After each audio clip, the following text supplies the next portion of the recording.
Hello student. आज जो हम जिस चैप्टर के क्वेश्चन सोल्व करेंगे वो रहेगा अल्कोहल एंड ईथर। ठीक है, तो चलिए स्टार्ट करते हैं इस चैप्टर के क्वेश्चन। द प्रोडक्ट, जरा ध्यान से देखें इसके अंदर अगर हम लोग बात करें यहाँ पे,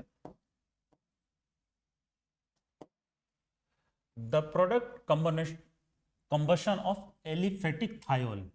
हम एलिफेटिक थायोल के बारे में जब बात कर रहे हैं तो जैसे एलिफेटिक थायोल हमने लिया यहाँ पे, एलिफेटिक थायोल एट 298। तो भाई आप जब भी आप एलिफेटिक थायोल लेंगे, जब उसका कंबशन करेंगे तो ऑब्वियस सी बात है CO2 plus H2O plus SO2 gas release होगी कि नहीं होगी।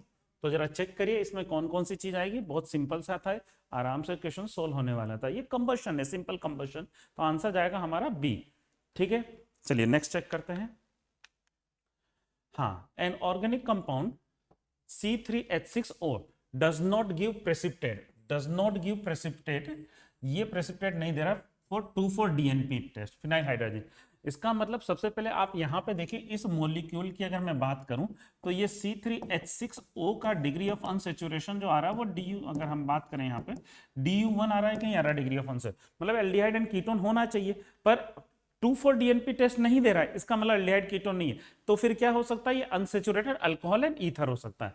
तो अनसेचुरेटेड अल्कोहल एंड ईथर में से चेक करते हैं, मतलब ए भी नहीं हो सकता और बी भी नहीं हो सकता, ना तो एल्डिहाइड होगा ना तो कीटोन। अब या तो अनसेचुरेटेड अल्कोहल होगा या फिर अनसेचुरेटेड ईथर होगा। तो आगे पढ़ते हैं, उसने क्या बोला, does not react with sodium metal, sodium metal के साथ रिएक्ट नहीं कर रहा, मतलब ईथर रिएक्ट नहीं करता। ये तो सोडियम मेटल के साथ ये रिएक्ट कर जाएगा, CH2CH CH2 अल्कोहल के बारे में आपको मालूम है, सोडियम के साथ इसका रिएक्शन हो जाता है और एल्कोक्साइड आयन बनाता है। तो अगर हम लोग बात करें कि does not react with sodium metal, तो ये तो रिएक्ट कर जाता है और ये रिएक्ट नहीं करता। तो कौन होगा हमारा आंसर, आंसर हो जाएगा डी, क्योंकि ये सोडियम के साथ रिएक्ट कर रहा है, सी ऑप्शन रिएक्ट कर रहा है, तो ये तो आंसर नहीं होगा। तो आंसर जाएगा हमारा डी।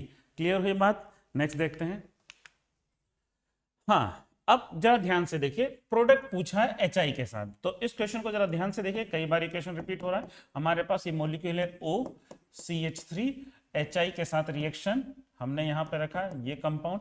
जरा इस रिएक्शन को जरा ध्यान से देखिए, आपको मालूम है ये इस जगह पे ये OCH3H+, अब क्या होगा I- अटैक करेगा, कौन सी रिएक्शन एंटीबॉन्ड पे इसके अटैक करेगा, I-, कौन सी रिएक्शन हो जाएगी SN2, प्रोडक्ट क्या बन जाएगा, फिनोल। याद रखेंगे इस मैकेनिज्म को, बार बार हम इसको नहीं लिखेंगे, इसको, इस मैकेनिज्म को। क्लियर है, समझ में आई बात। तो अब आप बताइए इसके अंदर आपका आंसर क्या जाएगा, आंसर जाएगा हमारा ए। ठीक है, ठीक, नेक्स्ट देखते हैं, अगला क्वेश्चन देखते हैं। अगला क्वेश्चन हमारे पास आ रहा है, हाँ जी, the reactivity of the following alcohol, ठीक है, रिएक्टिविटी टूवर्ड HCl। अच्छा, जब हम HCl की बात कर रहे हैं यहाँ पे, तो सबसे मेन चीज क्या है, आपको मालूम होना चाहिए कि जब हम रिएक्शन HCl के साथ करा रहे हैं तो आप इस लुकास टेस्ट की तरह इसको प्रीफर करेंगे। किसकी तरह करेंगे, लुकास टेस्ट। तो लुकास टेस्ट में हम क्वेश्चन को कैसे देखते थे, स्टेबिलिटी ऑफ कार्बोकेटायन के लिए, ठीक है, क्योंकि SN1 रिएक्शन फेवर करता था, तो HCl के साथ हम यहाँ देखेंगे कार्बोकेटाइन की स्टेबिलिटी। तो अब आप मुझे बताइए, इनमें से सबसे ज्यादा स्टेबल कार्बोकेटाइन कहाँ बनेगा। सबसे ज्यादा स्टेबल कार्बोकेटाइन जब OH निकलेगा, आपको मालूम है इस जगह पे बनेगा। ठीक है, तो फिर उसके बाद बाकी दोनों में फ्लोरीन है, हालांकि ये तीनों 2 डिग्री है, ये भी 2 डिग्री है और ये भी 2 डिग्री है कि नहीं है। 2 डिग्री में भी सबसे ज्यादा कौन सा हो जाएगा, अगर हम लोग बात करें यहाँ पे, तो हो जाएगा हमारा थर्ड। अच्छा, इसकी मैकेनिज्म क्या रहती है इस रिएक्शन की, ये भी आपको मालूम होनी चाहिए कि भाई आपको मालूम है, जब आपने यहाँ पे लिखा CH2OH, तो ये रिएक्शन में क्या होगा, HCl, पहले एसिड बेस रिएक्शन होगा, तो ये कंपाउंड हमारा बन जाएगा CH2OH2+, फिर उसके बाद ये निकल जाएगा कार्बोकेटाइन और यहां बन जाएगा ये इस तरीके से कार्बोकेटाइन बनेगा CH2+, और फिर उसके बाद Cl- अटैक करता है, तो ये कंपाउंड हमारा ये बन जाता है। तो ये जो मैकेनिज्म जो हमारे पास फॉलो हुई है, हम इसको बोल रहे हैं SN1 मैकेनिज्म। जब SN1 मैकेनिज्म है, इसका मतलब आपको क्या देखना है, कार्बोकेटाइन की स्टेबिलिटी। सबसे ज्यादा स्टेबल कार्बोकेटाइन कहां बन रहा है, सबसे ज्यादा स्टेबल कार्बोकेटाइन बन रहा है फोर्थ में, ठीक है, फिर कहां बन रहा है, थर्ड में। क्लियर हुई बात। फिर 2 के अंदर हम लोग अगर बात करें, 2 में कार्बोकेटाइन ज्यादा स्टेबल है, क्यों, क्योंकि चेक करिए जरा, ये कार्बोकेटाइन है और ये फ्लोरीन का माइनस आई इफेक्ट 1 2, दूसरे नंबर कार्बन पे, सेकंड नंबर कार्बन पे फ्लोरीन है तो इसका माइनस आई इफेक्ट लग रहा है। यहाँ पे कार्बोकेटायन बन रहा है और ये 1 नंबर पे फ्लोरीन है तो इसका माइनस आई इफेक्ट क्या लगेगा, ज्यादा लगेगा, इसलिए ये वाला कार्बोकेटायन अनस्टेबल है। तो आंसर क्या जाएगा हमारा सी, 4 3 2 1। चलिए आगे देखते हैं अगला क्वेश्चन। हाँ जी, among the following compound the strongest acid is, ठीक है। तो स्ट्रॉन्गेस्ट एसिड के बारे में हम लोग हमेशा याद रखिए, जब भी हम रिएक्शन देखते थे तो हम क्या करते थे, एसिड के बारे में acidity check, acidic nature check करने के लिए हम क्या लेते थे, किसी भी एसिड का हम जब रिएक्शन कराते थे तो हम क्या करते थे, हम हमेशा क्या करते हैं, जैसे हमने ये लिया H2O, ये रिएक्शन कराते थे, ये कंजुगेट बेस Ra- प्लस हमारे पास H+ या फिर H3O प्लस हमने ये लिया, ये रेट ऑफ फॉरवर्ड और ये रेट ऑफ बैकवर्ड। आप सभी को मालूम है ये RaH है, ये एसिड है, एसिड ये बेस की तरह बिहेव कर रहा है, एसिड से जो बना वो कंजुगेट बेस बना। तो हम लोग हमेशा एक चीज ध्यान देते थे कि रेट ऑफ फॉरवर्ड जो था, मतलब H+ किस पे, मतलब H+ की कंसंट्रेशन कब बढ़ेगी, जब कंजुगेट बेस की स्टेबिलिटी ज्यादा होगी। और कंजुगेट बेस की स्टेबिलिटी किसके डायरेक्टली प्रोपोर्शनल है, कंजुगेट बेस की stability directly proportional to stability of negative charge है।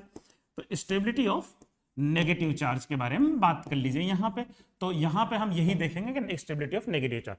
तो भाई आप मुझे एक बात बताइए, इनमें से पहली बात तो C triple bond C minus ये H है, ये हमारे पास A है, फिर उसके बाद ये बेंजीन है, हमने लिया बेंजीन माइनस ले लिया क्योंकि H हटेगा तो माइनस बनेगा, B हो गया। फिर उसके बाद हमारे पास ये है C, CH2 CH माइनस, और फिर उसके बाद D हमारे पास है CH3 O माइनस। तो भाई सबसे ज्यादा एसिडिक कौन हो गया, जिसके ऊपर कंजुगेट बेस की स्टेबिलिटी सबसे ज्यादा, मतलब नेगेटिव चार्ज की स्टेबिलिटी सबसे ज्यादा, तो ये वाला कंपाउंड होगा। तो आंसर क्या जाएगा डी, आंसर क्या जाएगा डी। भाई आपको करना क्या है, H+ को क्या करना है, रिलीज करा देना है, ठीक है। H+ को वहां पे रिलीज कराने के बाद कंजुगेट बेस बना लेना है। एक मिनट रुकना जरा।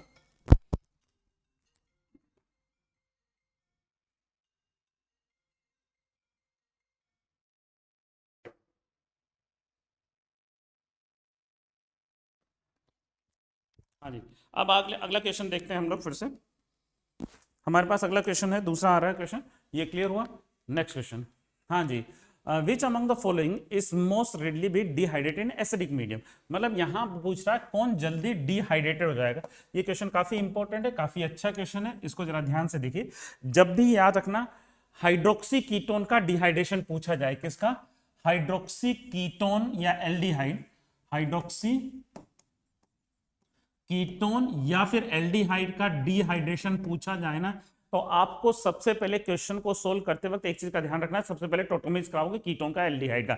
आपको मालूम है एसिडिक मीडियम में एल्डिहाइड और कीटोन जो होते थे वो टोटोमराइज होते हैं कि नहीं होते, तो सबसे पहले आपको टोटोमेराइज कराना है। तो समझिए, देखिए आप जब इसका टोटोमेराइज कराएंगे, इसका टोटोमराइजेशन कराएंगे, समझे, तो आपका कंपाउंड क्या बनेगा, जल्दी से देखिए, ये ऐसा बन जाएगा, यहां हो जाएगा आपका OH और ये आपका OH है। इसके अंदर टोटोमेरिस की कोई बात है ही नहीं, तो इसको नहीं कराएंगे, ये डायोल है, ठीक है। हाँ, फिर उसके बाद देखिए यहां पे देखिए, ये ऐसे, ये हो जाएगा OH, ये हो जाएगा OH, ठीक, ये बनेगा हमारा यहां पे। इसका टोटोमेरिस करा लीजिए। अब मुझे एक बात बताइए, मैंने इसका भी टोटोमेरिस करा लिया ऐसे, और ये लिखा मैंने OH। अब जरा ध्यान से देखिए, और ये ऐसा का ऐसा ही है। अब मुझे एक बात बताइए, मैं क्या करता हूं, अब डिहाइड्रेशन कराएंगे। अब क्या कराएंगे हम, अल्कोहल का डिहाइड्रेशन कराएंगे। आपको मालूम है डिहाइड्रेशन जब कराते थे, जब हम डिहाइड्रेशन कराते थे तो डिहाइड्रेशन में ये इवन एलिमिनेशन होता, तो आपको मालूम है कार्बोकेटाइन बनता था, क्या बनता था, कार्बोकेटाइन। तो जरा चेक करना है यहां पे ये वाला OH निकलेगा कि नहीं निकलेगा। देखो ये वाला OH तो निकल ही नहीं सकता, क्यों, क्योंकि वो रेजोनेंस कर रहा है, तो ये OH निकलेगा। तो कार्बोकेटाइन कहां बनेगा, यहां बनेगा कि नहीं बनेगा, एक मिनट। अब यहां पे इनमें से कोई सा भी एक निकालेंगे, हमेशा याद रखना डिहाइड्रेशन करते वक्त हमेशा पहले एक OH निकालेंगे, तो किसी दोनों जगह में कहीं पे भी एक कार्बोकेटाइन यहां बना लिया, ठीक है। अब इन दोनों में देखिए, ये वाला OH तो डिहाइड्रेशन में पार्टिसिपेट करेगा ही नहीं, क्यों, देखो जरा ध्यान से, टोटोमराइज जब कर रहा है एसिडिक मीडियम में, क्लियर। अब देखिए इसकी तो रेट अगर होगी तो बहुत कम, वैसे तो होना भी नहीं चाहिए। और यहां देखो ये वाला कार्बोकेटाइन, ठीक है, आपके पास चार ऑप्शन है। पहला कार्बोकेटाइन रेजोनेंस कर रहा है, दूसरा कार्बोकेटाइन सिर्फ हाइपर कंजुगेशन कर रहा है, तीसरे में तो कार्बोकेटाइन बनेगा नहीं, चौथे में हाइपर कंजुगेशन कर रहा है। तो बताइए कौन सा कार्बोकेटाइन, क्योंकि आपको मालूम है रेट ऑफ डिहाइड्रेशन जो हम पढ़ते थे अल्कोहल का वो होता है directly proportional to stability of carbocation. तो यहां पे कार्बोकेटाइन की स्टेबिलिटी सबसे ज्यादा बन रही, इसीलिए रेट ऑफ डिहाइड्रेशन यहां क्या होने वाला है, सबसे ज्यादा होगा। क्लियर? तो यहां पे रेट ऑफ डिहाइड्रेशन सबसे ज्यादा होगा। तो इसका आंसर जाएगा हमारा, फर्स्ट का आंसर जाएगा यहां पे, ये फर्स्ट आंसर जाएगा बनने वाला कार्बोकेटाइन। क्लियर? ठीक है, अब आगे बढ़ते हैं हम लोग, अगला क्वेश्चन देखते हैं। Identify the correct order of boiling point of the following. अच्छा, बॉइलिंग पॉइंट की अगर बात करें तो बॉइलिंग पॉइंट जो होता है वो डायरेक्टली प्रोपोर्शनल टू होता है हाइड्रोजन बॉन्डिंग होती है, और किसके रेस्पेक्ट में होता है, और दूसरा डिपेंड करता है मॉलिक्यूलर वेट, क्योंकि फोर्स ऑफ अट्रैक्शन बढ़ता है। अब यहां देखिए सबसे ज्यादा हाइड्रोजन बॉन्डिंग किसमें होगी, सबसे ज्यादा हाइड्रोजन बॉन्डिंग होगी हमारे पास इसके अंदर, हाइड्रोजन बॉन्डिंग भी है और इसका मॉलिक्यूलर वेट भी ज्यादा है। क्लियर? तो सबसे ज्यादा बॉइलिंग पॉइंट किसका, अगर हम लोग बात करें बॉइलिंग पॉइंट किसका होगा, कार्बोक्सिलिक एसिड का। हाइड्रोजन बॉन्डिंग भी है और इसका मॉलिक्यूलर वेट भी ज्यादा है, तो 3, फिर उसके बाद हाइड्रोजन बॉन्डिंग, फिर उसके बाद 2 हाइड्रोजन बॉन्डिंग। इसके अंदर एल्डिहाइड में हाइड्रोजन बॉन्डिंग बहुत कम होगी, होती ही नहीं लगभग, ठीक है ना। तो फिर से बात करें तो बात करिए कौन सबसे ज्यादा होगा, सबसे ज्यादा 3, 1, 2, तो आंसर जाएगा हमारा ये वाला कंपाउंड 3, 1, 2। क्लियर? इसमें कोई डाउट नहीं रहना चाहिए, ठीक है। बॉइलिंग पॉइंट वाले क्वेश्चन हमेशा देखिए एनसीईआरटी से ही डायरेक्ट उठ के आते हैं, तो इसलिए इसको जरा ध्यान से करना। अगला क्वेश्चन, ये क्वेश्चन काफी अच्छा है। यहां दे रखा है इथोक्साइड, तो होगा क्या, सबसे पहले यहां इथोक्साइड एक्सिस में ले रहा है, मतलब बहुत ज्यादा एक्सेस ले रखा है, तो ये इथोक्साइड क्या करेगा, एसिड बेस रिएक्शन कर जाएगा। जब एसिड बेस रिएक्शन करेगा तो यहां पे ये कंपाउंड बन जाएगा मेरे पास O- प्लस मीडियम में ये अभी भी बहुत रखा हुआ है क्योंकि एक्सेस बोला हुआ है, और आपके पास दे रखा है C2H5I। अब आप मुझे एक बात बताइए, C2H5I ले रखा है तो बहुत, ये मतलब CH3CH2I ले रखा है। अब मुझे बताइए अटैक करेगा कि नहीं करेगा, कैसे अटैक करेगा, O- और C2H5 में बताइए विलियमसन ईथर सिंथेसिस होगा, कौन ज्यादा अच्छा न्यूक्लियोफाइल है, भाई ये तो रेजोनेंस कर रहा है तो इसकी न्यूक्लियोफिलिसिटी कम, तो मेनली अटैक कौन करेगा, C2H5 ये अटैक करेगा, तो डाई इथाइल ईथर C2H5O ये मेजर प्रोडक्ट बनेगा। माइनर में ये भी कर सकता है पर मेजर की बात करें तो मेजर तो वही बनेगा। चलिए आगे देखते हैं अगला क्वेश्चन, ठीक है। मेजर प्रोडक्ट के बारे में बात करी है, reaction of enantiomeric pure acid, ठीक है ना। एक enantiomeric pure acid with 1 chiral carbon and racemic alcohol with 1 chiral carbon give ester which is अगर बात करें ऑप्टिकली एक्टिव मिक्सचर होगा। सुनना मेरी बात, एक बार एक रिएक्शन में हमने कोई भी एक कंपाउंड लिया जो एसिड है, जैसे मान लीजिए मैंने एक कंपाउंड लिखा, ये मेरे पास एसिड है, चेक करते हैं, ये मैंने लिखा COOH एसिड, मान लीजिए मैंने यहां पे लगा दिया एक कायरल, यहां पे मैंने लगा दिया कायरल R, ठीक है ना, सॉरी इसको हम लोग मान लेते हैं, इस जगह हमने लगा दिया, ये लगा दिया, ठीक है। इसका कॉन्फ़िगरेशन, एक तो ये ऑप्टिकल प्योर है, इसका कॉन्फ़िगरेशन हम मान लेते हैं R है, मान लेते हैं, मैं अभी सिर्फ समझा रहा हूं आपको, उसने बोला प्योर एसिड, तो एक ये है, इसका रिएक्शन कराया गया किसके साथ, रेसमिक अल्कोहल के साथ। रेसमिक अल्कोहल का मतलब हो गया 2 अल्कोहल लेना है जो एक दूसरे के मिरर इमेज हो, तो मैंने पहला अल्कोहल ले लिया OH CH3 C2H5H, ठीक है ना। एक और मैंने ले लिया यहां पे अल्कोहल, फिर रेसमिक मिक्सचर C2H5 CH3, ठीक है, और फिर उसके बाद मैंने यहां ले लिया, ये हो गया OH H। जरा चेक कर लेते हैं, इनका कॉन्फ़िगरेशन देख लेते हैं। मान लीजिए ये है 1 2 3 4, ये इस तरीके से आ रहा है, इसका कॉन्फ़िगरेशन हो गया S, तो इसका क्या हो जाएगा, इसका कॉन्फ़िगरेशन हो जाएगा R, क्योंकि 1 2 3, हम फोर्थ को इग्नोर करेंगे। अब आपको मालूम है अल्कोहल एसिड के साथ जब रिएक्ट करता है तो ईस्टर बनाता है कि नहीं बनाता, अल्कोहल जब एसिड के साथ रिएक्ट करता है तो क्या बनाता है, ईस्टर बनाता है। तो चेक करते हैं कैसे बनाएगा, आपको मालूम है ये यहां अटैक करेगा, सेम वही चीज अटैक करेगा, तो नया जो कॉम्बिनेशन बनेगा वो कौन सा कॉम्बिनेशन बनेगा, मैं आप कॉम्बिनेशन बना के बताता हूं।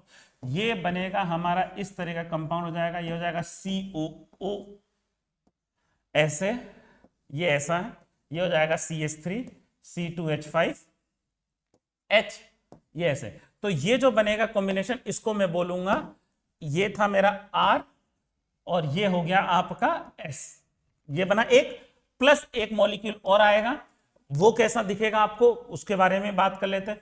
वो आपको ऐसा दिखेगा, यहां पे ये हो जाएगा COO, यहां हो जाएगा मेरा H, CH3, C2H5, और ये मेरा R था, और ये भी मेरा क्या हो जाएगा R। तो ये मिक्सचर बनेंगे। अब मुझे बताइए जरा ध्यान से, क्या ये दोनों एक दूसरे के मिरर इमेज हैं? एक है RS और एक है RR, तो बताओ दोनों में रिलेशन क्या हुआ? ये आपस में डायस्ट्रियोमर्स हैं, तो इसका मतलब मिक्सचर जो है वो डायस्ट्रियोमर्स है। तो क्या मीजो है? नहीं। Racemic mixture? नहीं। एनाइंशोमेरिक प्योर? नहीं, एक नहीं बन रहा, बल्कि क्या है, ऑप्टिकली एक्टिव मिक्सचर। तो आंसर जाएगा हमारा इसमें बी। बहुत सिंपल तरीके से इस क्वेश्चन को ऐसे करते हैं। चलिए आगे देखते हैं। हाँ, on acid catalyse hydration, on acid catalyse hydration of two phenyl propene, two phenyl propene. भाई हमने ये लिखा है 2-फिनाइल प्रोपीन, इसका हम हाइड्रेशन करा रहे हैं H+H2O, हाइड्रेशन, एसिड कैटलाइज करा रहे हैं।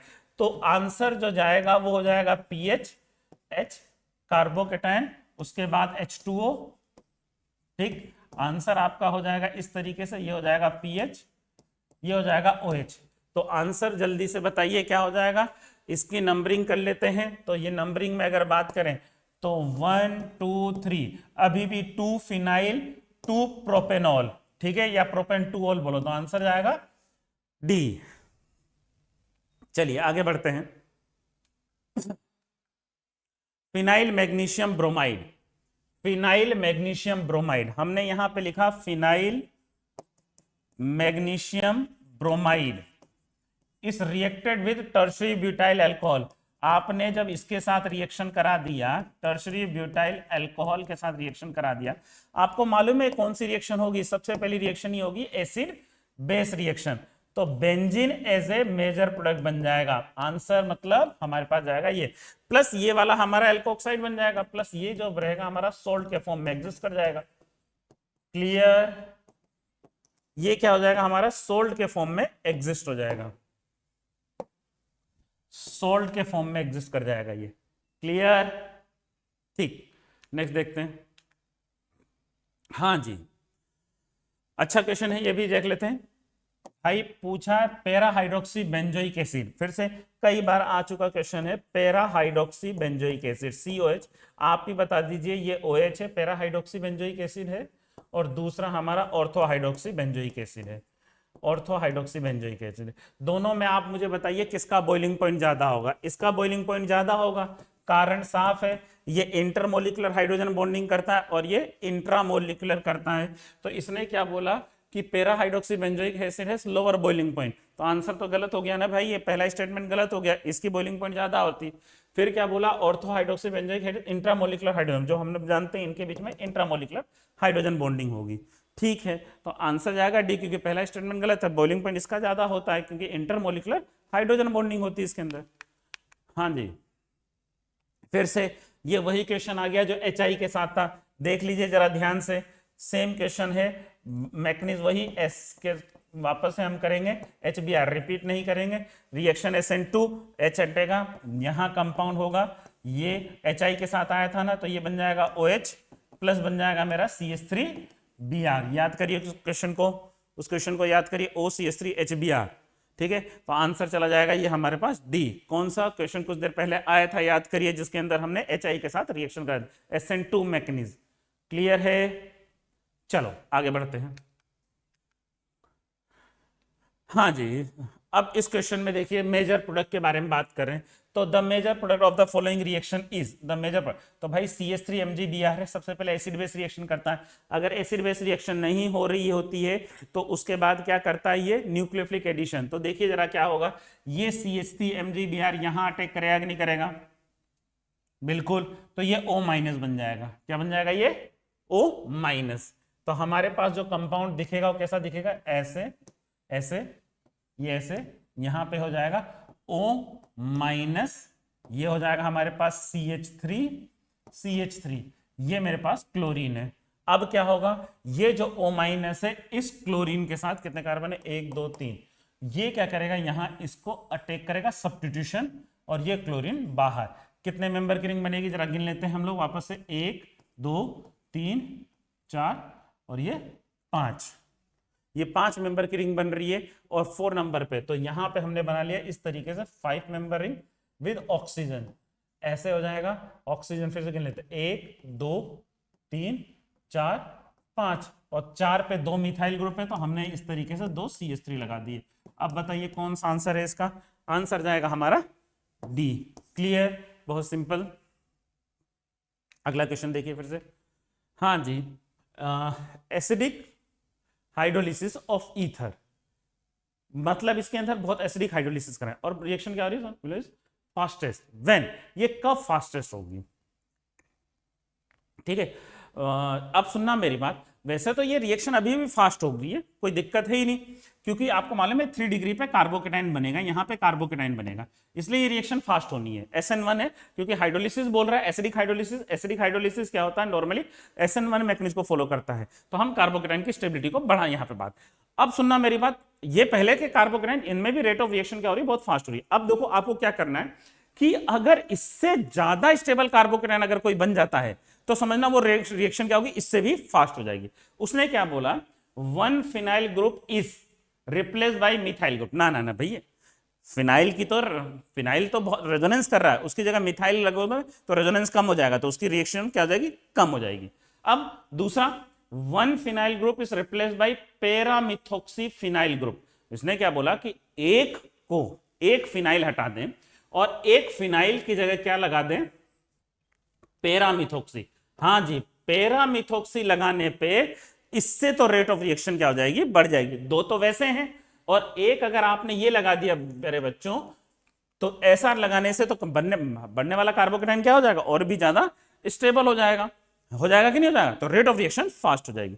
तो ठीक है, बी से बढ़ रहा है। अब सी चेक करिए, सी बोल रहा है कि 2 phenyl group with replace by 2 पैरामेरा। अरे भाई, अगर ऐसा कर देंगे तो कार्बोकेटाइन की स्टेबिलिटी तो और भी इंक्रीज हो जाएगी। तो समझे कि नहीं समझे। अच्छा, डी बोला नो स्ट्रक्चरल चेंज इन मेडिनेक। भाई ऐसा तो है ही नहीं, तो आंसर क्या जा रहा है आपको मालूम पड़ा, कब कार्बो रेट ऑफ रिएक्शन फास्ट हो सकती है, जब इसके बाद हमारा सी ऑप्शन की बात करें। सी में बोल रहा है कि जब 2 मिथॉक्सी पैरामिथॉक्सी फिनाइल ग्रुप लगा दें, समझे, क्योंकि कार्बोकेटाइन की स्टेबिलिटी बढ़ जाएगी। तो आंसर जाएगा हमारा सी। नेक्स्ट क्वेश्चन देखते हैं। हाँ जी, allyl phenyl ether can be prepared by heating.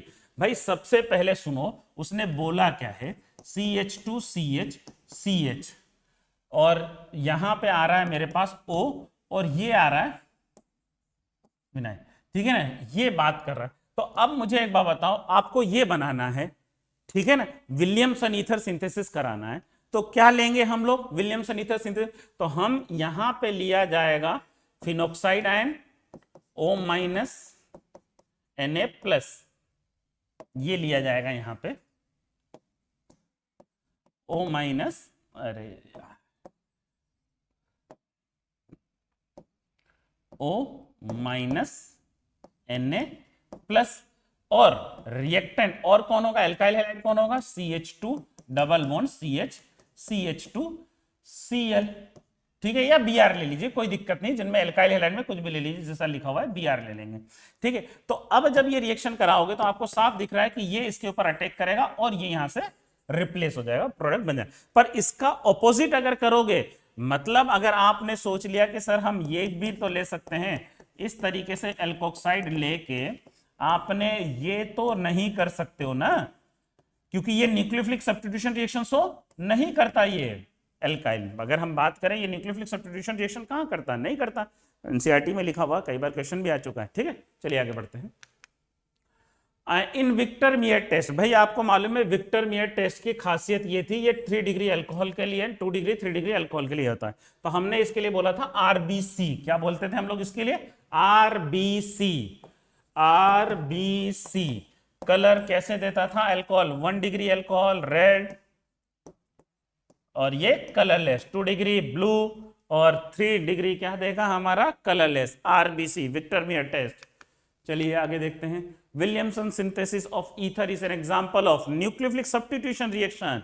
Simple, हाँ जी, अगला क्वेश्चन को जरा ध्यान से देखिए, आगे बढ़ते हैं। HI सेम क्वेश्चन रिपीट हुआ, ये बॉन्ड यहां से टूट जाएगा और इसमें ये बॉन्ड यहां से टूटेगा, कार्बोकेटाइन इस जगह ज्यादा स्टेबल बनेगा। क्यों? क्योंकि वो रेजोनेंस कर रहा है। तो इसलिए जरा ध्यान से देखिए, वापस सेम मैकेनिज्म आ रही है, हाइड्रेशन, क्योंकि हमने जो रिएक्शन स्टार्ट कर दी। तो HI यहां से बॉन्ड टूटेगा, जो बिल्कुल सेम वही क्वेश्चन है। तो यहां पे बनेगा आपका फिनोल, ये हो जाएगा आपका फिनोल, प्लस इस जगह से बॉन्ड टूटेगा ताकि कार्बोकेटाइन्स के बाद हमने बोला था ये रिएक्शन क्या होगी, SN1 होगी, ठीक है ना। ये वाली रिएक्शन SN2 और ये वाली रिएक्शन SN1। तो यहां पे कार्बोकेटाइन बनेगा कि नहीं बनेगा? तो कार्बोकेटाइन बनेगा, तो यहीं पे हमारा क्या जुड़ जाएगा, आयोडीन, और ये बन जाएगा साइनाइड। ये आंसर होगा। चेक करते हैं, आंसर जाएगा ए, क्वेश्चन नंबर 19। हाँ जी, ओहो, फिर से क्वेश्चन वही रिपीट हो रहा है, HBr का रिएक्शन OCH3 के साथ। तो ये तो क्लियर कर लीजिए वापस से, यहां पे हमने लिखा है, ये मेरे पास है OH प्लस ये बन जाएगा CH3Br, यहां कोई डाउट नहीं है, पर एक्सेस में ले रखा है, तो इस जगह पे हो जाएगा एडिशन रिएक्शन। क्या हो जाएगा? Addition reaction. तो CH3 यहां बनेगा कार्बोकेटाइन, फिर वापस से क्या होगा, Br माइनस अटैक करेगा, अरे इस जगह इलेक्ट्रोफिलिक एडिशन हो जाएगा ना। तो फाइनल आंसर जो आ जाएगा आपका, ये हो जाएगा OH, ये हो जाएगा CH2 CH3 और इस जगह आ जाएगा Br, और ये सेंटर कायरल है, ठीक है। तो आंसर चेक करते हैं, हमारे पास इसका आंसर आ रहा है बी। चलिए आगे बढ़ते हैं।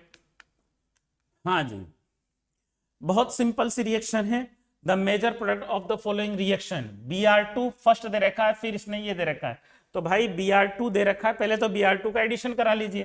तो Br2 का एडिशन मैंने यहां करा एंटी एडिशन, तो हमने यहां पे इसका एडिशन करा दिया, ये तो एंटी एडिशन हो गया, ये बन गया मेरा एक Br और ये दूसरा Br, हालांकि प्लस माइनस बना लेंगे, ठीक है, रेसमिंग मिक्सचर बनेगा। फिर उसके बाद उसने ले रखा इथेनॉल, क्या ले रखा है सिर्फ इथेनॉल, C2H5OH, या फिर आप ETOH लिख लीजिए। अच्छा मुझे एक बात बताइए, ETOH जो होता है पोलर प्रोटिक सॉल्वेंट होता है कि नहीं होता? पोलर प्रोटिक सॉल्वेंट है, खुद एक न्यूक्लियोफाइल है, तो न्यूक्लियोफिलिक सब्स्टिट्यूशन करेगा कि नहीं करेगा? न्यूक्लियोफिलिक सब्स्टिट्यूशन कौन सी होगी, SN1 या SN2? पोलर प्रोटिक सॉल्वेंट है, तो पोलर प्रोटिक सॉल्वेंट में रिएक्शन कौन सी होती है, SN1। तो SN1 में बताइए दोनों ब्रोमीन में से कौन सा ब्रोमीन सबसे पहले निकलेगा? जल्दी बोलिए, जल्दी से बोलिए, मेजर प्रोडक्ट की बात हो रही है ना, तो सबसे पहले कौन सा निकलेगा? तो भाई साहब ये वाला कार्बोकेटाइन ज्यादा स्टेबल बन रहा है, तो ये निकल जाएगा। तो यहां प्रोडक्ट आपका जो बनेगा वो ये हो जाएगा आपका OET plus Br, OET plus Br, OET plus Br। Check करें, आंसर जाएगा हमारा डी। क्लियर? आसान क्वेश्चन, OET, क्योंकि ये इसके बाद भाई ये Br निकल जाएगा, SN1 रिएक्शन होगी ना, इसके बाद SN1 रिएक्शन होगी, तो ये निकलेगा, यही निकलेगा, इसलिए क्योंकि कार्बोकेटाइन बहुत ज्यादा स्टेबल है। हाँ जी, बहुत बढ़िया क्वेश्चन। फिर से अल्कोहलिक मेजर प्रोडक्ट पूछा है और अल्कोहलिक OH हीट का साइन है, ठीक है। यहाँ पे तो एलिमिनेशन रिएक्शन की बात करते हैं। एलिमिनेशन रिएक्शन आप मुझे बताइए, एलिमिनेशन तो ये वाला बीटा हाइड्रोजन ये निकलेगा कि नहीं निकलेगा? यहाँ पे बीटा हाइड्रोजन ये निकलेगा, HBr। तो जरा चेक करें कौन कौन सा अल्कोहलिक के वजह E2 एलिमिनेशन है ना, बीटा हाइड्रोजन निकालोगे आप लोग, एसिडिक हाइड्रोजन निकलेगा, ये पीएच के बगल वाला।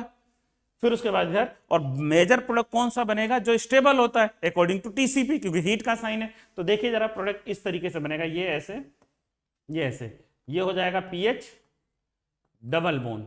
क्लियर? फिर उसके बाद Br और H ये निकलेगा, यहां आ जाएगा डबल बॉन्ड, ये ऐसे ऐसे। देखिए दोनों के बीच में क्या हो रहा है, रेजोनेंस हो रहा है कि नहीं हो रहा? टीसीपी प्रोडक्ट बनेगा। इसके अलावा कुछ भी करोगे तो आंसर वो गलत, मेजर नहीं होगा, बना सकते हो पर मेजर तो ये बनेगा। क्लियर है? Stable alkyne. तो चेक करते हैं आंसर कौन सा जाएगा। आंसर जाएगा हमारा सी, हालांकि उसको उसने ऐसे घुमा दिया है, बात एक ही है, ठीक है। क्लियर? तो आंसर जाएगा सी। E2 एलिमिनेशन है, बहुत सिंपल रिएक्शन है, E2 एलिमिनेशन। नेक्स्ट चेक करते हैं। हाँ जी, the major product of the following reaction है, the major product of the following reaction. भाई एक्वस NaOH ले रखा है, एक्वस NaOH फिर भी बेस मीडियम बेसिक है कि नहीं है? मीडियम अगर बेसिक है तो एसिड बेस रिएक्शन तो तय है, फिनोल एसिडिक होता है, तो यहां पे फिनोल रिएक्ट करेगा और बनाएगा, जरा ध्यान से देखिए, ये बनाएगा O- के O-, ये बन गया आपका ये बन गया आपका फिनॉक्साइड आयन। Na+ लिखना चाहो तो लिख लीजिए, कोई दिक्कत नहीं है। फिर उसके बाद मीडियम में दे रखा आपको CH3I, एक अच्छा लिविंग ग्रुप पड़ा हुआ है, अटैक हो जाएगा। तो फाइनल प्रोडक्ट जो हमारा बनेगा वो चेक कर लीजिए क्या आएगा, ये आ जाएगा CH3 और यहां आ जाएगा हमारा O और इस पे आ जाएगा CH3। चेक कर लीजिए आंसर, आप बताइए, आप लोग खुद देख लीजिए इसका आंसर।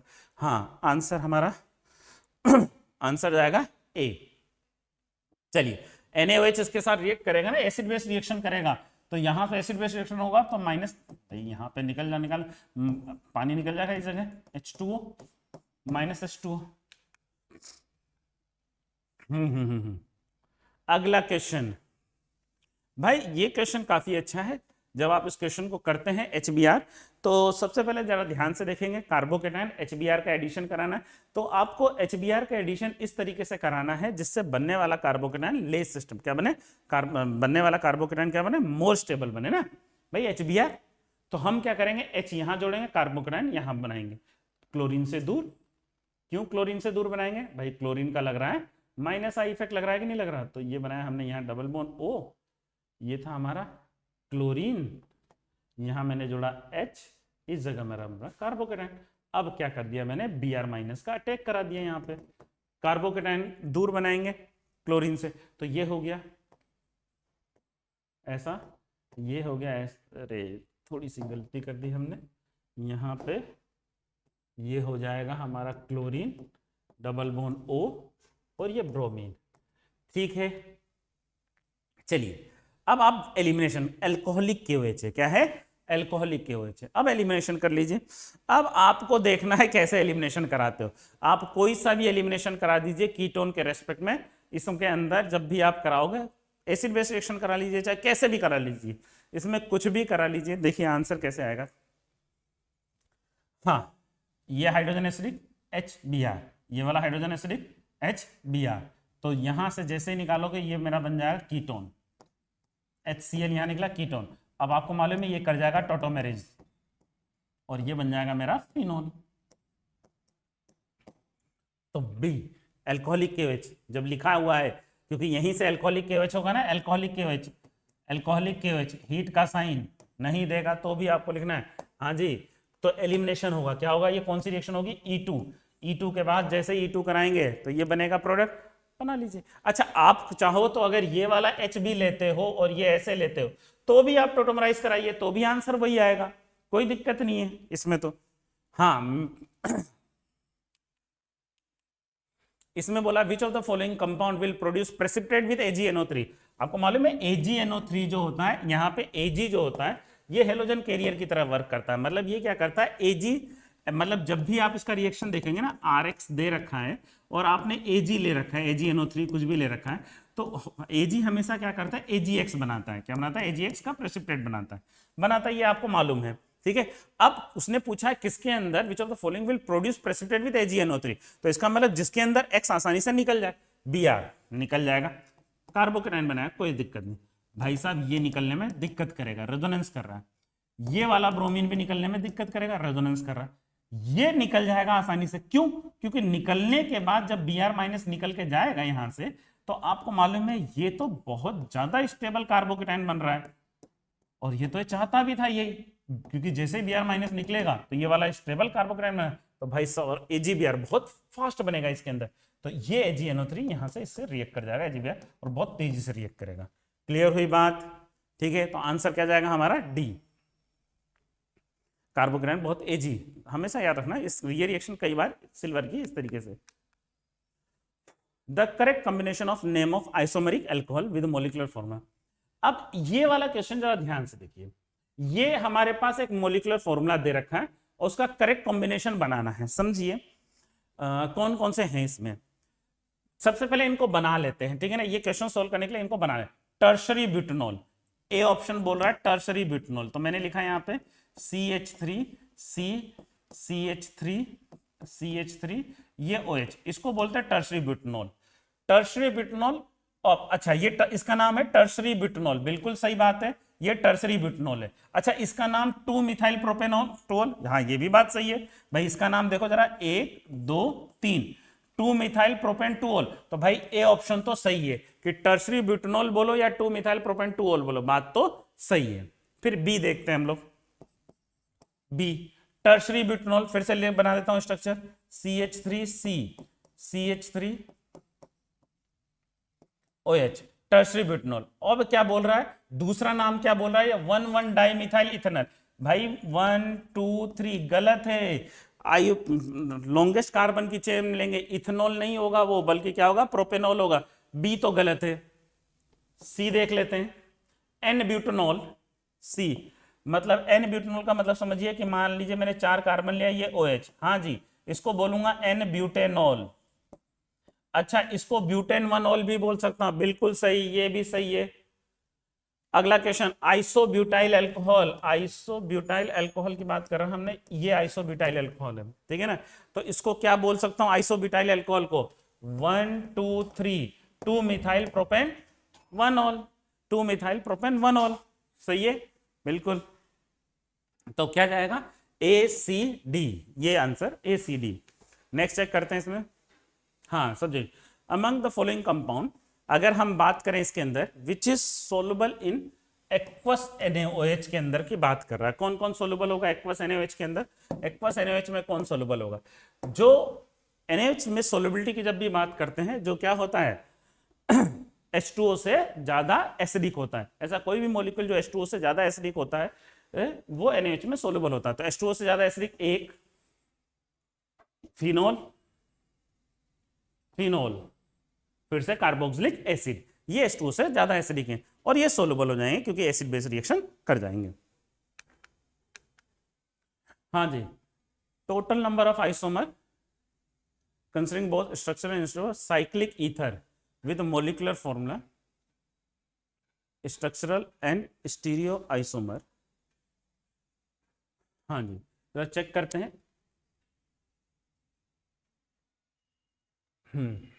तो हमारे पास सबसे पहले हम यहाँ पे बना लेते हैं साइक्लिक ईथर के फॉर्मूला में, देख लेते हैं।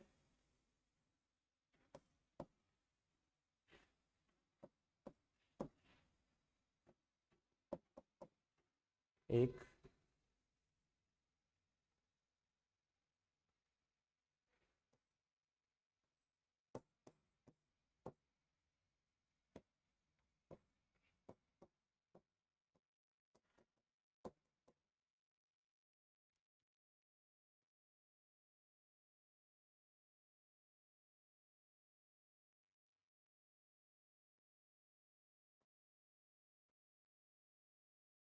एक दो तीन,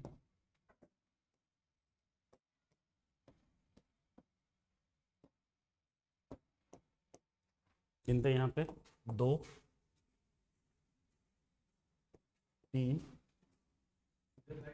कायरल है 2, फिर से गिन लेते हैं यहाँ पे कितने हो गए हमारे पास, ये हो गए हमारे पास 5, फिर से गिन लेते हैं कितने हो गए, 2 1 3 6 2 8, और ये हमारे पास एक ये मिलेगा हमारे पास, एक एक, तो ये हो गए 10, क्योंकि यहाँ पे 2 कायरल सेंटर है कि नहीं है, 2 कायरल सेंटर इधर, एक कायरल सेंटर इधर। इसमें आंसर 3 क्यों आया, क्योंकि इसमें प्लेन ऑफ सिमेट्री आ रही है कि नहीं आ रही है। तो ये मॉलिक्यूल में जब फॉर्मूला लगाएंगे 2⁻⁻, तो आंसर क्या आएगा हमारा 3, क्योंकि इसके अंदर क्या बनता है, एक मीजो बनता है, ठीक है। तो टोटल आंसर कितने हो जाएंगे हमारे इसके अंदर, 10, ठीक है। तो ये थे हमारे क्वेश्चन जो कंप्लीट होते हैं यहाँ पे।